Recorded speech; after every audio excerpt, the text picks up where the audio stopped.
Hello, and welcome to this episode of How to Be a Great Player. Well, as with GMing 000 of yesterday, today's video we're taking it all the way back to how to create a character from nothing, even if you don't know the system. Now, we're not going to look at histories and interesting characters. We are literally going to look at your first game as a player. What should you do? What should you expect? How should you prep for it? All those kind of things. This is if you have never role-played before. So it's for those that are excited by the prospect, but don't know necessarily where to begin or what to expect. So these are very high-level concepts. When you take each step and you break it down, there's videos that link to almost every single step here. And there are other channels that deal with some of the more technical side of things. But this is literally character creation and role-playing from the very beginning. Step one. This is a critical step, and a lot of people miss this part, is they create characters and then they try and fit them into the game world, the game master, the dungeon master, the narrator, the head of the table, whatever you want to call them, have created. So step one is make contact with your game master and say, what is the game world that we're playing in? Oh, okay, it's a fantasy world, all right. And what species are there? What's the world like? Is it violent? Is it this? Is it that? Is it the next thing? Try and get as much information as you can in broad strokes about that space, about the playing field that you're going to be in. Now, what type of questions do you ask? Well, you ask all kinds of questions about things that interest you. So first, of course, what is the world? All right. Let's take, I don't know, let's fall back to one that most of us know. Let's say The Lord of the Rings. Okay, what are the different types of people that live there? Well, there's humans and there's elves and there's dwarves and there's halflings or hobbits and there's orcs and things as well and that sort of thing. So then you start to find, well, an interesting thing might be to play, let's say, a human. All right, then you start to pick apart where the humans are from. So you start to get a general idea of the space. Now, you come up with a character. Now, I'm not talking you write out statistics and all that kind of stuff. Don't worry yourself about that just yet. Come up with a character and you go, well, I'm going to play a human in Middle-earth. I would quite like to be a fisherman. I want to know what it's like to be a fisherman who fishes on the banks of a river in one of those beautiful countrysides and has a little family and maybe does duty every now and again at the castle as a guard to the door. That's the character that you have in your mind. And if you don't know where to start with that, think of characters from the movies and go, well, that Faramir fellow was quite interesting. What was he? Oh yes, he was a ranger. He was good with a sword and a bow, and he served in the Gondorian Guard. Well, maybe that's what I'm going to do. I'm going to do someone similar to that, but not the same. Now, once you've got that idea, you should chat to the GM about it and say, listen, this is what I'm thinking of playing. I want to play this or that. If the GM says that's great, go for it. Now you can move on. If the GM, however, says, oh, I don't think that someone running around in heavy plate mail is going to actually work because this is very much a sneaky game, maybe you should think of being more of a ranger wearing leather and moving about silently amongst the trees. Now you go back to your concept and you say, well, Strider was someone who was stealthy and sneaky and moved around quite a bit. All right, I'll change from a Gondorian to the Strider fellow, who incidentally was from Gondor. So I don't have to change too much. The family responsibilities remain the same and so on. Now you have an idea for a character in your head. Now you go and find somebody who knows the rule system that you're going to be playing. Rule systems in general, and now this is just a little bit of a breakaway in terms of how to approach rule systems, because when you look at it, there are these thick rule books, these massive PDFs that all contain the rules, and it is daunting as all hell to try and understand just what's going on, especially since the rule systems are applicable to 8 or 12 or 20 different types of classes, of which you are only wanting to play one. Not to mention those that have got magic spells in them and priest spells and this spell and that type of thing, and all those complications that go with it. My advice would be to find somebody who knows the rules. And unless you don't have internet connection, that would be fairly impossible not to achieve. Jump onto any of the social networks and say, I'm looking for someone who's played this rule system before. Can you help me? I need help. And There will be a dearth of individuals who are happy to come through and help you.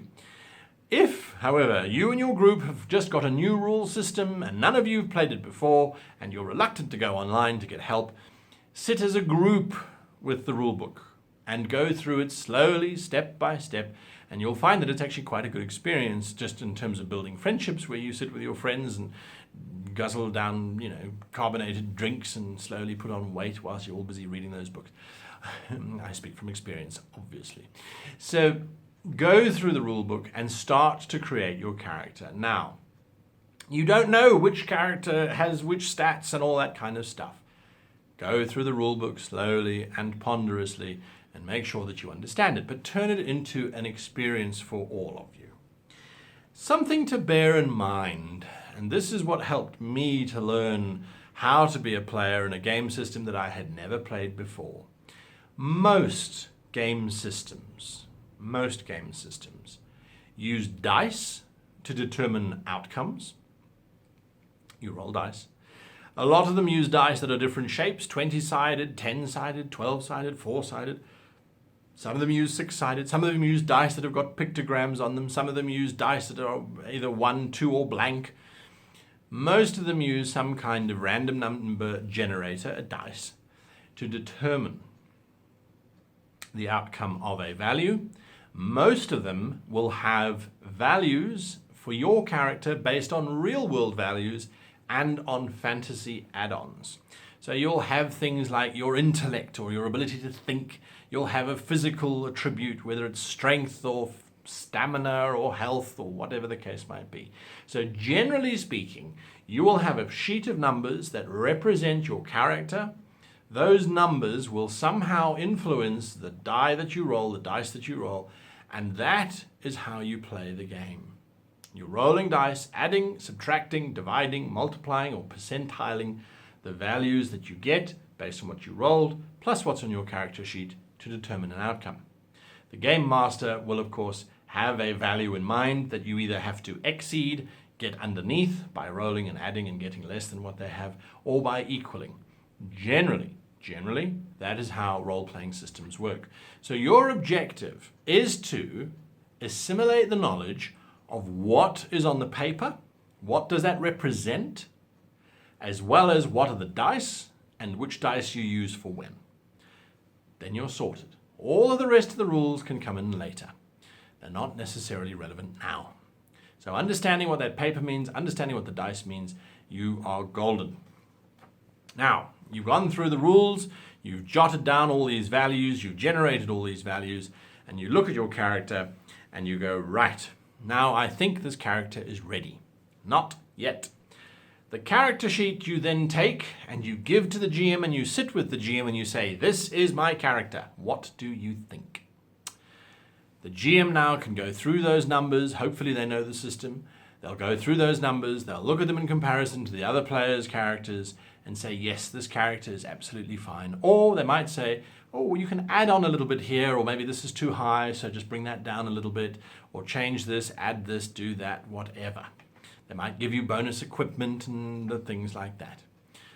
All of that is entirely at the discretion of your GM, your game master, the person who's running the game, because they're trying to bring a balanced story to the table. Once they've approved that, then your next objective, and this is the most entertaining one of all, is go and find dice. If you are serious about role-playing, and by serious I mean you're willing to outlay $10 or less, go and find your own set of dice. There is nothing more satisfying than having your own array of dice that you bring to the table and forget to bring to the table, that you bring to the table and roll and watch those little suckers betray you every single time.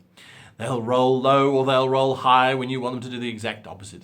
They'll roll off the table and go and hide underneath chairs and get eaten by dogs. They will put you to the test. But as every good role player knows, you are only as good as your dice. So go and buy dice. And then go and play. You will make mistakes. You will look at your character sheet in blind panic and not know where your defense is or what your CAC is or what your EAC is or all those wonderful things, those wonderful acronyms that we throw into our games. And you'll be looking and blankly staring but someone will point it out to you and say, there it is. The important thing is to be true to your character. So if you've described a character who is quiet but thinks a lot and makes decisions based on logic, then that's what you should try and do whilst you are sitting around the table. Try and embody that character. Think what they would think and then act accordingly. And if you can't think what they would think, well, then perhaps it's time to watch more television, read more books, watch more plays, listen to more podcasts, and try and absorb how others act, how others behave, so that you can bring that to the table. And of course, you must have fun. I hope this has been a fairly useful, or at least if anything, an inspirational video in terms of how to get into the game, how to unpack it from a point that makes it not as intimidating as it might maybe appear. And if it has been, hit that like button. If you want to see more like this, hit that subscribe button. And until next time, I wish you and yours the very happiest of playing.